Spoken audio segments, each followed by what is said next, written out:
The Bright Side with Sarah White.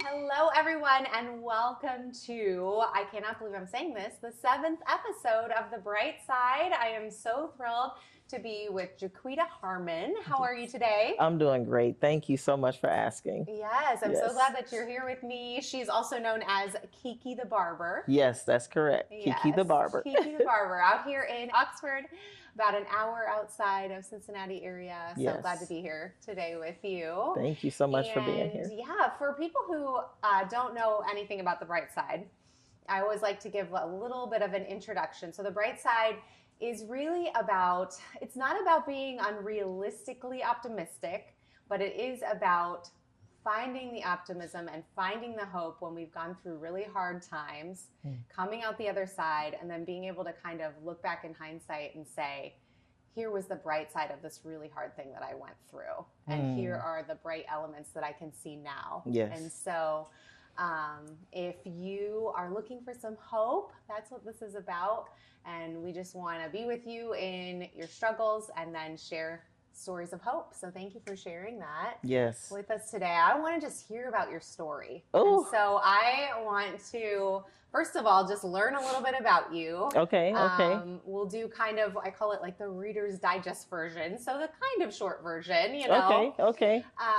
And tell me a little bit about you growing up. And then I do want to lead into kind of the major thing that happened in your life that you and I have talked about, which was your mom passing away. And Okay. so go ahead and share, back it up a little bit though, and share a little bit about yourself. Okay.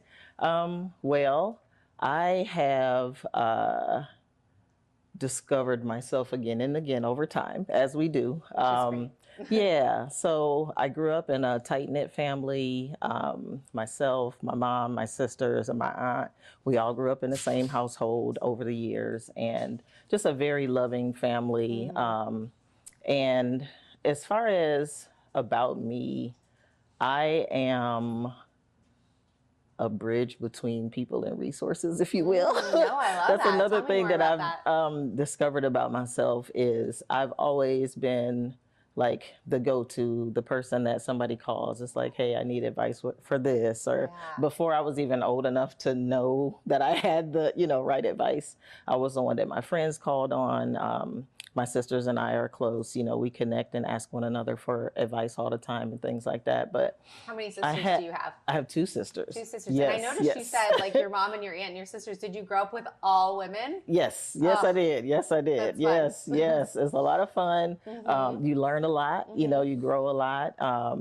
In addition, I do have a little brother too, so I'm almost a baby. Yes, I do have a little brother. Yes, almost a baby. You needed a little bit of a male influence in the family, right? Absolutely. The little brother had to come along. Yes, love him. Yes.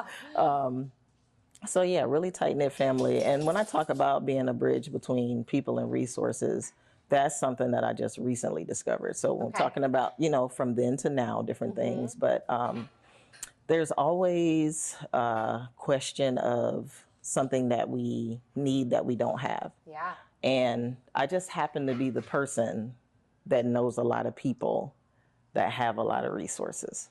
So it doesn't matter if it's my sister that's calling me from out of town and she has a question about hair products or whatever the case is. Yeah. I can give her information about hair products. If there's my friend calling me to ask me advice about, hey, what does Butler County offer as far as counseling services or psychology services, or I really need somebody to talk to. I know that you're my girl. I'm used to talking to you, but I need somebody a little bit more, that I can go in depth with, where I can get some help from. So there's the Healthy Coalition, Oxford area, Coalition for Healthy Community in the Oxford area. I'm on the leadership team with them. So that's been a lot of fun too, to have not just me as a resource, but to connect with even bigger bridges that have even greater resources than I have. So it sounds like the word that I just keep hearing from you and I keep hearing in my mind is connector. That you're a connector absolutely. For people, that's something that maybe you've been for a long time, but has developed recently, and you're really able to use it in your community, which I love. Yes. I feel like even hair. Yeah. Doing hair is such a connection point for people. It can be, you know, a kind of laugh. I'm not trying to throw anybody under the bus, but I took That's okay. my daughter to a great clips the other day, and the hair was not great when she left. And she was really upset. And then I made an appointment with another local person, and she made my daughter feel so much better and fix the hair. But it wasn't even about the hair. It was like, okay, I'm gonna help you. I'm gonna connect with you. I'm gonna make you feel more like yourself. Yes. And I think that's really true of a lot of things. But I do think, especially in like a barbershop, hair salon, you can connect with people even more. And I love that you're kind of carrying that then into your everyday life. Yes. So how do you feel like your story, growing up, going through tragedy, I do want to go to that a little bit, made you want to be this connector that you are now? Yeah, want to be, those are key words. Want to be because and then you didn't become. Yes, exactly. So growing up, I did talk about having a close-knit family. I still do have a close-knit family. My mother went through lots of illnesses during my childhood. Okay. We're talking heart failure, kidney failure, lupus, that sort of thing. Different kidney transplant, open heart surgery, that sort of thing. So as a young person, I knew the hospital inside and out like the back of my hand. That's how much time I spent with her in the hospital. So fast forward to even my dad getting ill and having a stroke during open heart surgery. I didn't need to ask where to go. I didn't have to worry about what doctor. I knew his doctors. I knew the nurses, like they knew my face. That's not something that you sign up for, right? Not. That's not something that you are excited about. But walking alongside them on their journey is what allowed me confidence in knowing that I could make it through anything. Yeah. So in everything that I have been through, I made it. Right. So here I am. But when we talk about connector, talking about confidence, when people feel seen and they belong, they feel like they belong, all those things happen behind the chair. Well, after having a stroke, people don't look at you the same. They don't talk to you the same. When you become ill and it's a long-lasting illness, everybody doesn't stay. Yeah, right. That's so true. So you saw those things for both of your parents when your mom was ill, when your dad had the stroke. You saw like a lack of connection, yes? Is that what you're saying? Or you saw that some people did leave and you wanted to be, not everyone, of course, but you wanted to be one of those people who stayed. Yes. Yeah. For others as well. Exactly. Yeah. And so how has what you went through with your family members, with losing your mom, is your dad still around? No, my father passed away in 2017 of a heart attack. Yeah. And then when did you lose your mom? 1996. That was my senior year of high school. Right after I graduated high school, my mom passed away. So 2 years later is when my dad had the stroke. Oh my gosh. During quadruple bypass surgery. So how have, I mean, that's so talk heavy. About parenting. How have those experiences, specifically, I would say, like losing your mom in your senior year, how has that then developed you into the person that you are now? Well, there is a journey. Yeah, 100%. A major journey that you have to go through. You're not going to be the same person at 18 when that happened to you as you are now. Disconnection for sure. Yeah. Not confident for sure. The things that I was not sure of and the things that I still needed to learn, I was not able to get from my mom or from my dad in my teenage years. Yeah. So. Fast forward until now, like, I look in the mirror at myself every day and I'm like, we're here. We made it. We're doing it. Like, I have learned by failing forward. Oh my gosh. Yes. I have learned by doing it anyway. I have learned by asking and maybe not receiving. I have learned by asking and having my ask wounds healed. and people showing up for me in ways that blew my mind, in a way that your parent would show up for you, in a way that your sibling would show up for you. I have been in Oxford for, it'll be 10 years, March 25th. And my family is not here. Now, it's just myself and my son, my most amazing son. How old is your son? Say it 3 times. I know, we have He two. is We 20 years old. He's 20. Yes, going on 42. Amazing. Oh my gosh. So the Yes. wisest man I know. He's a lot like my dad. Very funny, lots of joy, lots of laughter and shenanigans. But when you talk about like that disconnect that I had then, we are so connected and we're so locked in. You and your son. Me and my son, like I learned and I observed by listening to him and asking questions, of course, of my siblings with their kids and things like that. But I learned mostly from listening to my son, because I didn't have my dad to ask those questions like, what am I supposed to do? Or have my mom to ask those questions like, what am I, you know what I mean? What am I supposed to do? What do I think about this, situation or this circumstance? Like, what are the next steps that I'm supposed to take? I am a prayer warrior. I am here because of prayer. Yeah. I am here because I have what was that word that you used at the beginning? I have a quite a radical faith. I love that. I know what miracles look like. So before the illness and during the illness with my parents, you got to walk by faith in order to believe that they're going to make it another day, in order to believe that you're going to see them one more time after one more surgery. You're going to have to like trust that these doctors went to school for a long time and they spent a lot of money, and hopefully they ask the right questions and they follow up in like bedside manner, the way that people are treated and the way that people, especially when they're ill, are treated. I'm so aware of that, that behind the chair, it's the same as bedside manner. Right. When someone walks in and they're asking for something they've never seen before and something I've never seen before, we're watching a miracle. Both of us are watching a miracle unfold in front of us. And that's something that I've gotten used to, is watching miracles, including like watching my faith come alive right before my eyes. Doesn't matter if it was a story with my parents or if it's a story with myself, coming out of homelessness and coming out of like the toughest situations in my life where I was like, how did I get here? And how am I going to get out? Oh my goodness. So I want, can we go there for a minute? We can. When were you homeless? We can. This was during my time in Nashville. I moved here from Nashville, Tennessee. Okay. And I mean, it went from bad to worse. So if you can't pay for the car payment and the repairs, your car is repoed. Yeah. And our apartment got broken into while we were in Nashville. And I was too afraid to go back. Oh my gosh. So I went and I talked to some friends that I knew that was in Nashville, and we ended up staying with them for a while. Fast forward, I was in Barber College during this time. So all hell broke loose when I decided to go to Barber College. Like,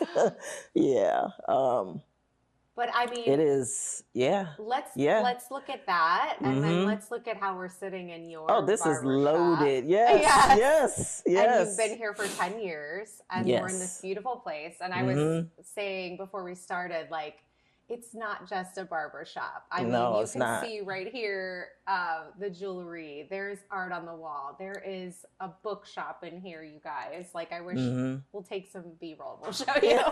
But this is a beautiful place that you've created. Yes. Out of, well, and it's not just out of those obstacles, but because you went through those obstacles, and you were saying this at the beginning too, now you're so grateful for absolutely. what you have, and absolutely. you have gratitude for what you have. And absolutely. So let's talk a little bit about that, how in hindsight, losing your mom, losing your dad, being homeless, those really difficult things that you've had to walk through. Yeah. How are you able to now look back and say, okay, not that we wanted to go through all of that. Exactly. But how can I pull out little things that I've learned, those bright moments. Oh yeah, absolutely. And share them with the world. Like what are you now able to say, like, gosh, this was so hard, but I was changed. And now I'm like this because of the obstacles I've overcome. Does that make sense? Absolutely. Yeah.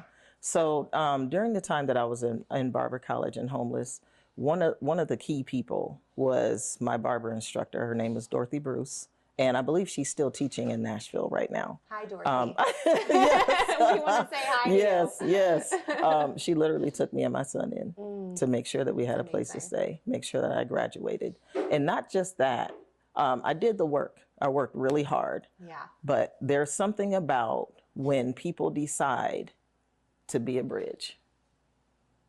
Everybody doesn't do that. Everybody's not called to do that. Right. You know, you have to know what your assignment is and know what it's not. That transition to one phone call to the school where someone was looking for a referral of a new graduate, that same individual that called, I ended up moving here. I would have never known Oxford existed on the map.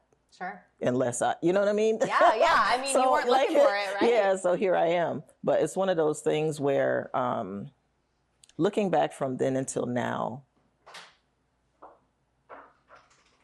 the bright side is I'm in my right mind.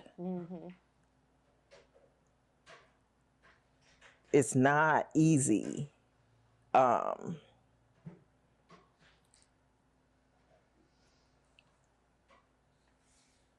of it is easy. No, I mean, life is not easy.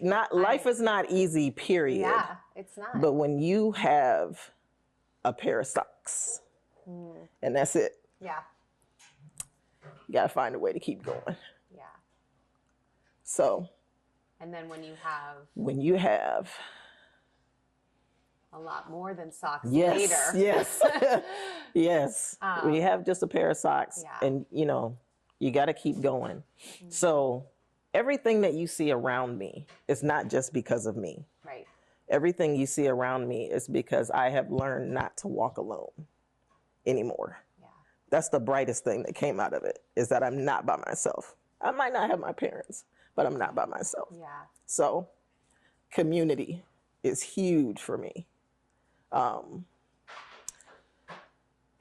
Knowing that people are going to pick up when you call. So people are going to show up. Yeah. They're going to be present.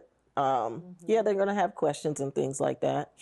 But there's a lot of value in the memory. It's a memory, right? I'm currently working on my memoir. I love that. But tell your story. And I'll tell you the current title that I'm working on is called Refined Roots and the Ties That Bind the Bridge Between Us. Oh my gosh. So the refining. Yeah. Here I am. I might be a little bit nervous in front of the camera, but I'm able to use my voice in a way that I wasn't before. I'm confident in using my voice, and I'm confident in empowering others to use their voice. It doesn't matter if this is the 2-year-old that's climbing up in my chair, or if he was afraid to at first, and now he's sitting in my chair, he's telling me how he wants his haircut. And he's turning around and he's smiling and he's saying, yay, I did it, I'm a big boy. Or if it's the college student that comes in and they're struggling with their major and they don't want to do it and they don't want to work for mom or dad's business and they're depressed and they're stressed out. Next thing you know, they're looking in the mirror and they're feeling more confident. They're able to have a honest conversation. And you know what I'm saying? It's like, I'm not God. I'm not the answer, for people. But I don't have a problem being vulnerable and sharing. And you can listen. Absolutely. And you said refining, and refining is often a word used with jewelry and like melting things down and heating things up really heavily. And you have to, take the bad parts off. And it also reminds me of like the word pruning, where you have to literally cut off sections so that it can grow bigger. Right? Yeah. And it seems like that's what you've been able to do in your life. And you use that word. You've been able to refine things as you've gone along. Not that it's easy now.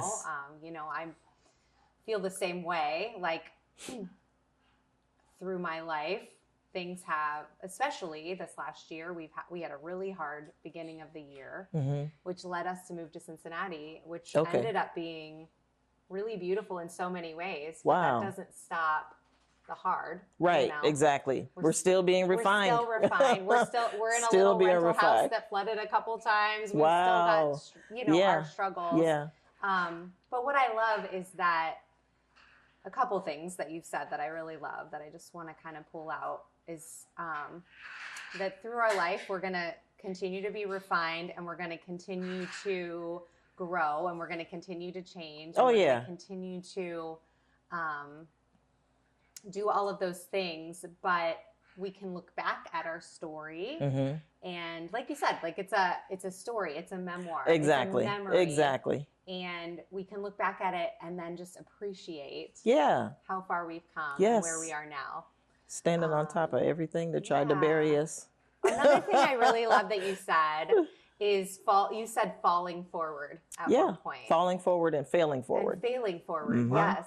Actually, it was failing forward that you said. And I love how, what a great picture of just taking those risks. Yeah. And so even through your struggles, even when you probably picked up and moved here, right, there was an element of, okay, this might be really hard. Yeah, absolutely. But it's still moving forward. Yes. Right? Yes. So talk about that part of your life a little bit. Yeah. When you picked up and moved. So I didn't know I was me. I didn't know I was me. I just thought I was a barber. Okay. Didn't know I was an entrepreneur. They kept calling me an entrepreneur. I was like, no, I'm not. I don't have ... I'm not doing blah, blah, blah. Oh, I love this. So I'm an entrepreneur, right? I didn't know that I wanted to go into ownership. I didn't know that I wanted to, you know what I mean? Like when people ask you about certain things, having the response of, oh, I don't know. Well, now I can say I do know. Now I can say I have this experience. Yeah. Now I can say, oh, sure, I'll give that a try. You know, I'm willing to learn in order for me to be on the other side of I don't know or I'm not sure. I like that. I'm a lifelong learner. So entrepreneurship is spelled R-I-S-K, you know, taking a risk. So yeah, like I didn't know I was me. So here I am. More confident. Expand on that a little bit. So you didn't know you were. I didn't know I was me 10 years ago. Do you know who you are now? Yes, I do. Yes. Okay. Yes. Juiquetta. My name also means flower fortress. If you look around, you see all the the plants and everything. Hair and plants have a lot to do with one another. The growth and the things that I've been through, like we talked about the refining before. When I didn't know I was me, I felt like a plant that was in a pot that was too small. Okay. And I had to get out of it. And you had to get out. That's how I got from that. That's how I got from home to Nashville to here. You know, I just keep being repotted. And right now I feel like I'm planted. I know that I'm planted. I love that. Yeah, I know that I'm planted. You repotted until you got to a place where you were planted. Planted, yes. I love that. That's amazing. That's so good. Yeah. And there's something about like when you're planted, my roots are being fed, not just by somebody coming by and watering me every now and then. When you're planted, your roots underground are reaching and touching and stretching other roots. Thank you for being here. Reaching and touching other roots. The community that comes in and out of here stretches from Oxford to Indiana. Some people come from Ohio State. Some people come from, Columbus and other places. And you just don't know how far your roots are going to reach. You just never know. Yeah. So taking good care of yourself, and I do a lot of self-care. Got a great massage therapist, got a acupuncturist, my chiropractor. Well, and I'm the self-care. Building on the roots metaphor, because you were in a little pot. You had to break out of your pot. Yes. You were potted a couple more times, but then when you're planted, you're not even in a pot anymore. Nope. Mm-mm. No more pot. We're just reaching those roots out. And that's really something beautiful. Too, is like taking myself out of a pot. A lot of people want to put you in a box. If you don't know who you are, You don't want to let somebody else tell you who you are, you know? So even getting myself out of that pot, it's limitless because roots can grow and grow and grow and connect. I remember going to, what is it called? Hocking Hills. Okay. You ever been to Hocking Hills before? I know about it. I feel like it's a maybe really, I've really been there, beautiful place. Lots of campsites, lots of trees and things like that. Yes. But at my entry, when I walked in, I saw a tree that had fallen, but I saw a huge boulder that was covered with roots that was still connected to the tree that was fallen. And that there was a cliff on the side and a waterfall was coming down. And that same water that was coming down fed that tree that had fallen and those roots that were coming across a boulder. So when you look at things like that and you see things like that, when obstacles come your way that look like boulders and look like fallen trees that have been uprooted, right? Yeah. There's still life. Where is that coming from? Mine is coming from my faith. Mine is coming from these prayer warriors surrounding me. Mine is coming from the individuals that I work with every day. Jenny, I get to work with Jenny every single day. She's one of my best friends. It's super healthy when you have a healthy garden around your roots. I don't want any rocky soil. I don't want any mites.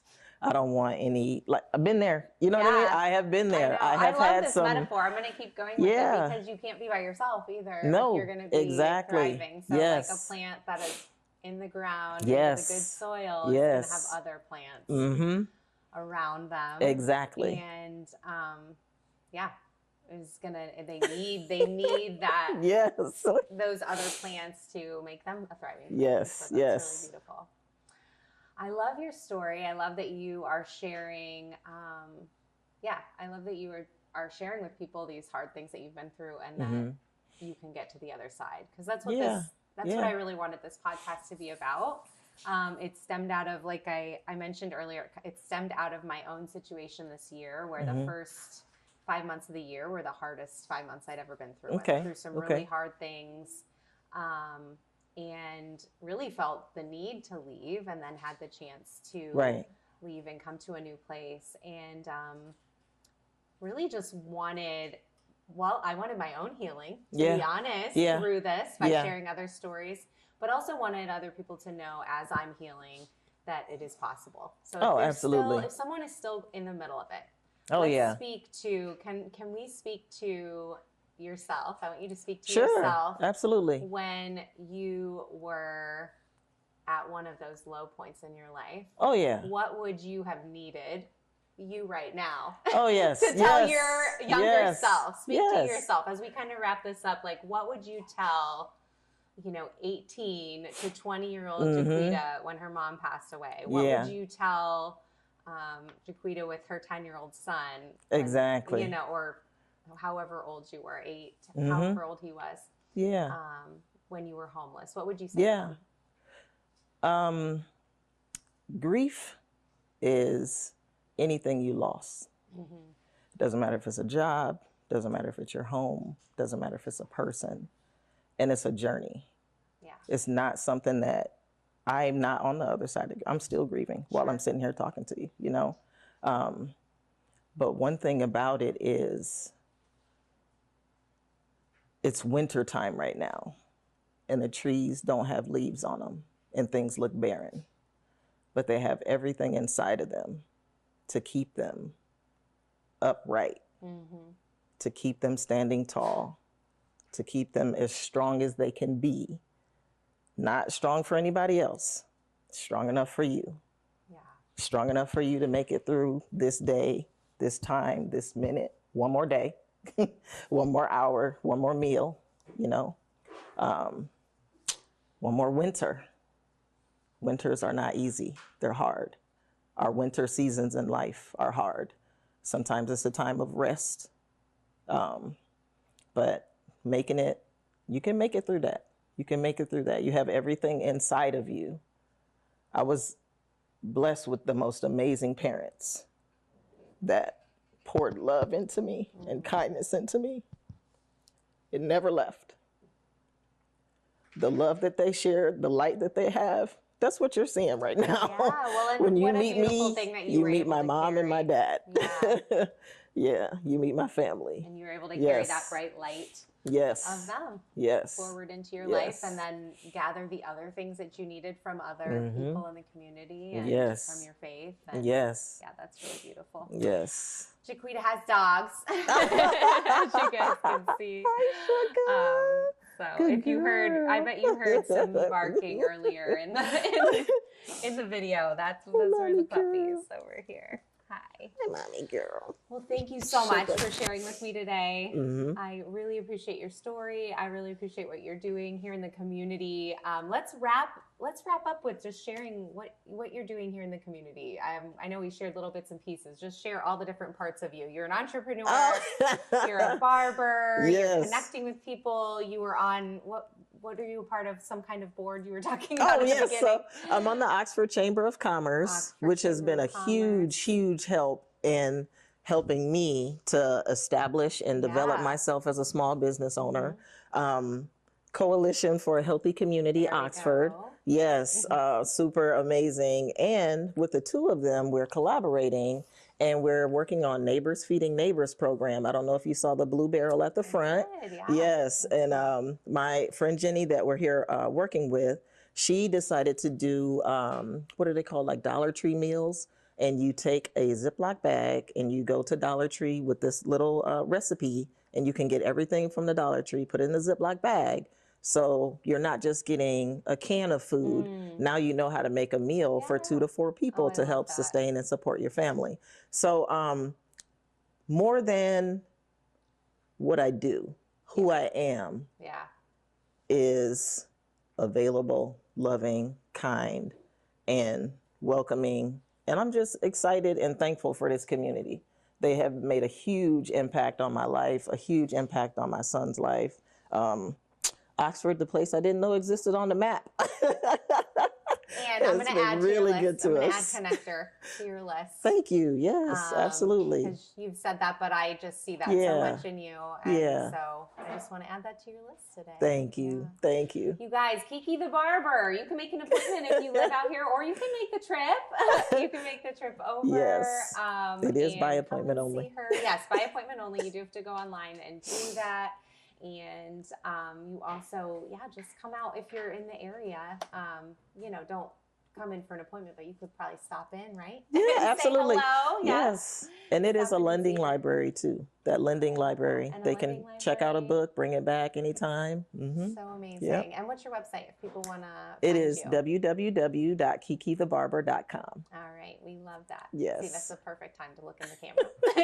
The whole time I was like, don't look in the camera. You're good. You're good. And I would love to hear if you guys have people that you would like to have on the bright side, if you would like to hear their story, if you know someone who's really overcome difficulty and obstacles and they can see the bright side now and they can see the light at the end of the tunnel and they want to share that with their community, we would love to have them. And you can email me at sarah.white@fox19now.com. So we would love to hear from all of our community. So I would say within an hour of Cincinnati is a good area there. All right. Thank you guys so much. Appreciate all of you watching. Bye. The Bright Side with Sarah White.